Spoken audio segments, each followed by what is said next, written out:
এই মুহূর্তে পৃথিবীর সমুদ্রে চলছে 50,000-এরও বেশি জাহাজ, কার্গো শিপ, তেলবাহী ট্যাঙ্কার, যুদ্ধ জাহাজ, গবেষণা জাহাজ।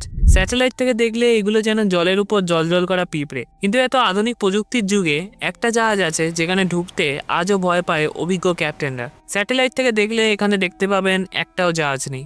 কিন্তু কেন? কি এমন আছে যে নাবিকরা এখান থেকে জাহাজ নিয়ে যায় না? চলুন আজকের এই ভিডিওতে সেটাই জানা যাক।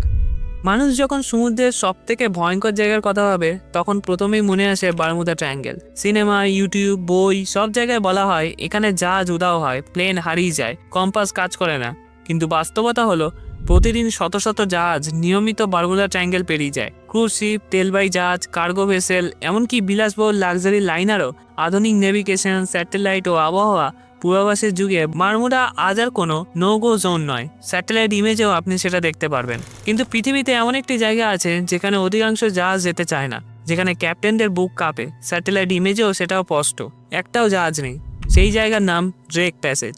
ড্রেক প্যাসেজ অবস্থিত দক্ষিণ আমেরিকার কেপ হর্ন এবং অ্যান্টার্কটিকার মাঝখানে। এটি 3টি মহাসাগরকে একসাথে যুক্ত করে: Atlantic ocean, Pacific ocean, southern ocean. এটি পৃথিবীর একমাত্র জায়গা যেখানে পুরো পৃথিবীকে ঘিরে একটানা জল প্রবাহিত হয়। এখানে কোনো দ্বীপ নেই, কোনো স্থলভাগ নেই, কোনো প্রাকৃতিক বাধাও নেই যা বাতাস বা ঢেউ থামাতে পারে। একে বলা হয় the most violent stretch of ocean on earth. Drake passage হলো এক ধরনের প্রাকৃতিক ফানেল। পৃথিবীর চারপাশের সমস্ত শক্তিশালী সমুদ্র স্রোত এখানে এসে চেপে যায়। দক্ষিণ গোলার্ধে ভয়ঙ্কর বাতাস, roaring 40s, furious 50s, screaming 60s কোনো কিছুতে ধাক্কা না খেয়ে সরাসরি এখানে ঢুকে পড়ে। বাতাসের গতি পৌঁছাতে পারে ঘন্টায় 120 থেকে 150 কিলোমিটার।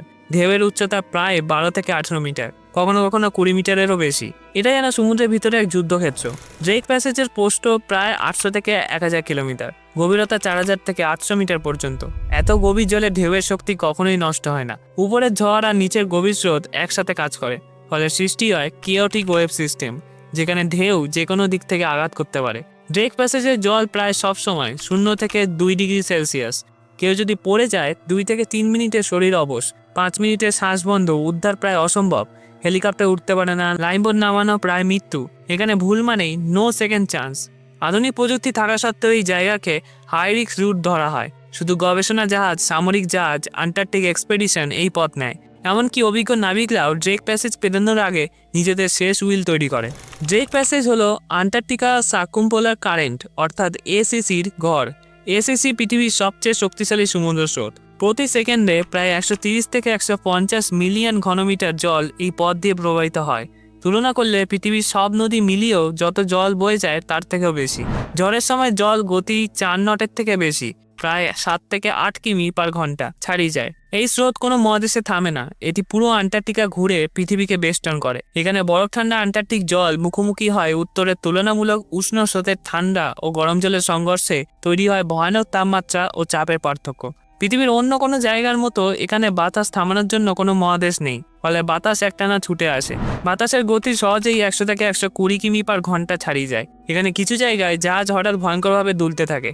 ঢেউ এমনভাবে আছড়ে পড়ে যে নাবিকদের মনে হয় জাহাজ বুঝি দুভাগ হয়ে যাবে। জাহাজের ভেতরে মানুষ দাঁড়িয়ে থাকতে পারে না, একে ড্রেক শেক বলে। আবার কিছু জায়গায় ঠিক উল্টো চিত্র, সমুদ্র অস্বাভাবিকভাবে শান্ত, জল আয়নার মতো স্থির, একে ড্রেক লেক বলে। সবচেয়ে ভয়ঙ্কর ব্যাপার, ড্রেক শেক থেকে ড্রেক লেক বা উল্টোটা মাত্র কয়েক ঘন্টার মধ্যে ঘটে যেতে পারে। কোনো সতর্কতা নেই, কোনো নির্দিষ্ট প্যাটার্ন নেই। এসিসি আন্টার্কটিকাকে চারদিক থেকে আলাদা করে রাখে। উষ্ণ উত্তরাঞ্চলের জল এই স্রোত ভেদ করে আন্টার্কটিকায় পৌঁছাতে পারে না। এর ফলে আন্টার্কটিকা আজও বরফে ঢাকা। বিজ্ঞানীরা বলেন ড্রেক প্যাসেজ না থাকলে আন্টার্কটিকা আজ বরফমুক্ত হতো। এবং এটি শুধু একটি সমুদ্রপথ নয়, এটি পৃথিবীর জলবায়ু নিয়ন্ত্রণের এক বিশাল সুইচ। আমরা কেন এই জায়গা সম্পর্কে এত কম জানি? এলাকা এতটাই বিপজ্জনক যে নিয়মিত গবেষণা করা প্রায় অসম্ভব।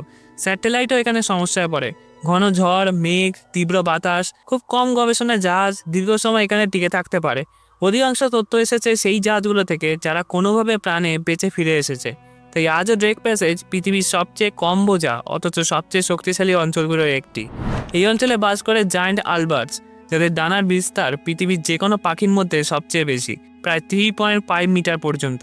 এই বিশাল ডানা তাদেরকে ঝোড়ো বাতাসের শক্তি না খরচ করেই ঘন্টার পর ঘন্টা উড়ে থাকতে সাহায্য করে।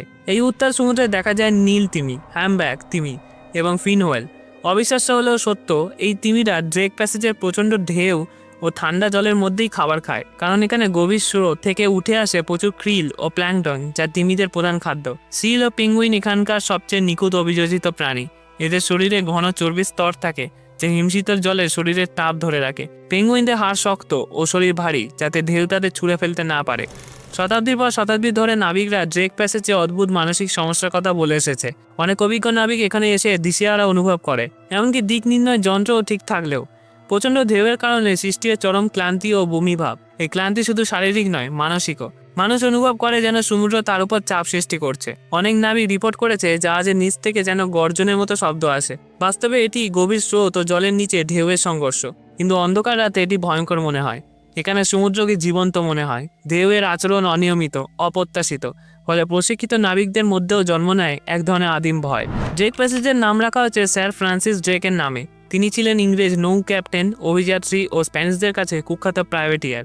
তার মূল উদ্দেশ্য কখনোই আন্টার্কটিকা খোঁজা ছিল না। তাকে পাঠানো হয়েছিল স্প্যানিশ জাহাজ লুট করতে এবং ইংল্যান্ডের জন্য সমুদ্রপথে আধিপত্য বিস্তার করতে। ড্রেকের বহর যখন দক্ষিণ আমেরিকার প্রান্তে পৌঁছায়, তখন ভয়ঙ্কর ঝড়ে তার নৌবহর ছিন্নভিন্ন হয়ে যায়। তার নিজের জাহাজ প্রবল বাতাসে দক্ষিণ দিকে ঠেলে নিয়ে যায়, একেবারে অজানা জলরাশিতে। তখনই ড্রেক লক্ষ্য করেন দক্ষিণে কোনো স্থলভাগ নেই, শুধু বিশাল খোলা সমুদ্র।